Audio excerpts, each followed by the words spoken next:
This, of course, the undermining of these mandates is, for some reason, and I would hate to think this of lawmakers, but I really do feel like this is kind of bad news for them, especially as we have more of the, the antibody treatments, the monoclonal antibody treatments, and as we learn too that this variant may be probably one of maybe the best vaccinations or the best move towards that of it all, because if it's that mild and there's no hospitalizations, I mean, that may kind of undo the whole mandate totally.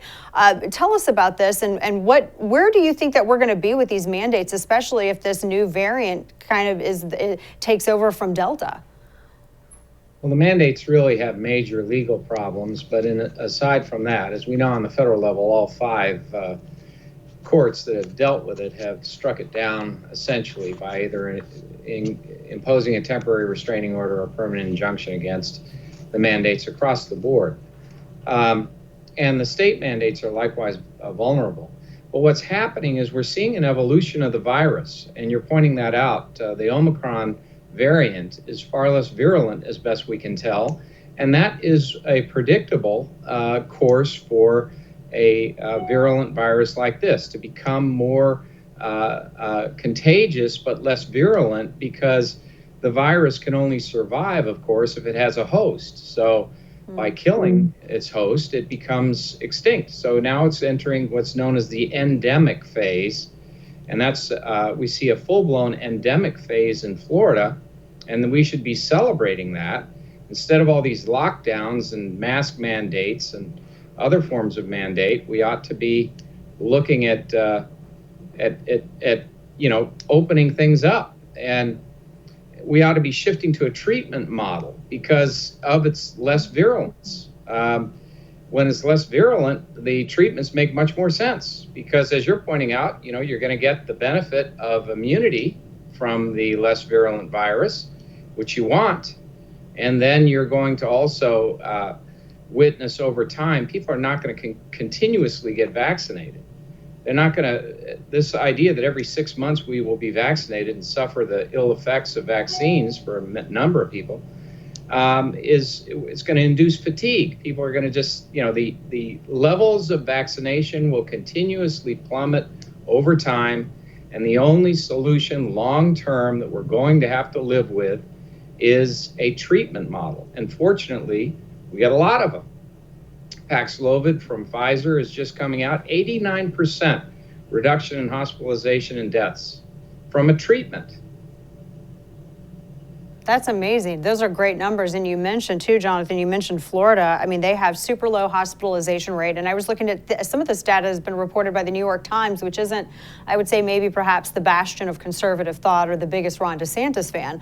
But they've even acknowledged that they've had, super low transmission rates, super low hospitalization rates. It really looks like, DeSantis has been leading the charge and managing this and getting it under control.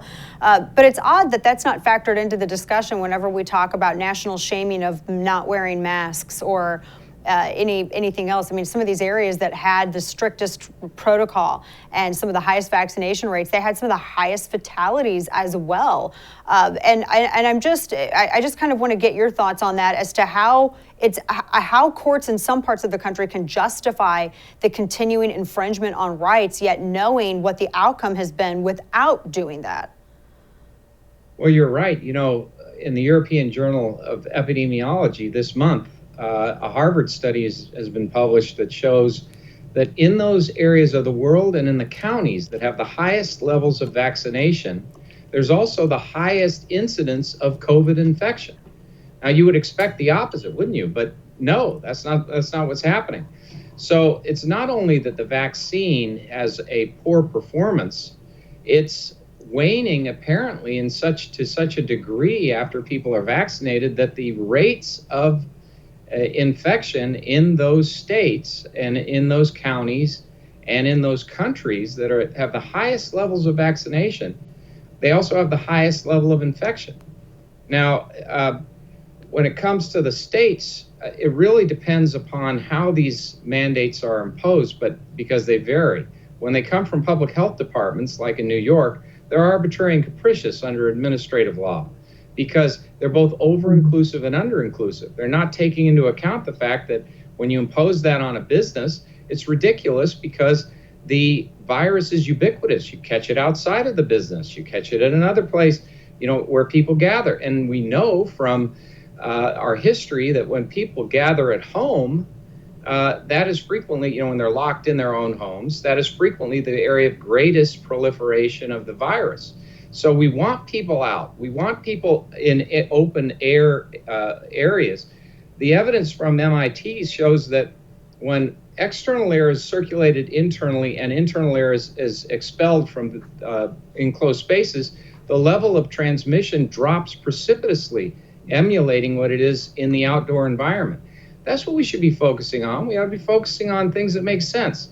Ventilation, not telling people that they can't go to work, keeping them at home and causing more and more people to be forced to be unemployed is going to increase infection. And that has been the history around the world. The more they have lockdowns, the more they restrict people's liberties, the higher the rates of infection. And we ought to be doing something that makes sense instead of an authoritarian approach. It might make rulers happy, but it's causing misery. And no one's talking about the consequences of these lockdowns beyond COVID. I mean, we got all this mental illness. We got many kids committing suicide. These are consequences that are enormous. You would rather have, if you balance that, you'd rather have the modest risk that most people face of death from COVID than to have people increasingly resorting to suicide, having mental illness problems, resorting to the necessity of drugs for those illnesses. And, that's just part of it. A lot of people aren't being able to get elective operations. Some have essential operations that are being denied. All these things magnificently expand the burden on Americans with no good reason for it at all. No, completely agree. Last question for you too. You're talking about the authoritarianism of it. I saw this morning, Wall Street Journal. Some hospitals have dropped their vaccine mandates to ease labor shortages. And of course, one of the downfalls that you were just talking about with the addictions and drug overdoses, et cetera, of course, have been kids' immunity, their own immune system's taking a hit because they haven't been out and about like they normally would be, exposed to things all year long and able to develop that, a healthy immune response. And so now they say that shortages are compounded by burnout.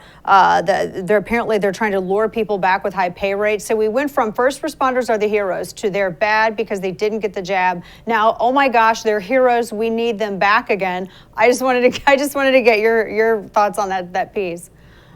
It's just insane. These people who are involved in public policy in these areas, in the cities, in the blue states, that are engaging in these draconian measures, they don't care about the consequences. They, in fact, delight in gaining greater control. And then when the obvious happens, I mean, all of us could have predicted there'd be crises in the absence of medical care. There would be problems associated with the absence of police. There would be problems associated with all sorts of restrictions on business, that people would suffer, there would be unemployment, people would starve. I mean, these things are obvious consequences, and yet there's no measure, none, in any of the blue states to take care of these people. You would think that these welfare state advocates would focus on caring for those they're injuring, but they don't.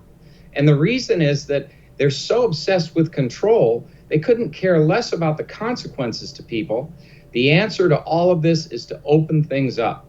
We have got to overcome this. We have to have the courage to do it, and we also have to have the common sense to recognize that treatment is the solution in the long run. The vaccines are not giving us the answers that we expected.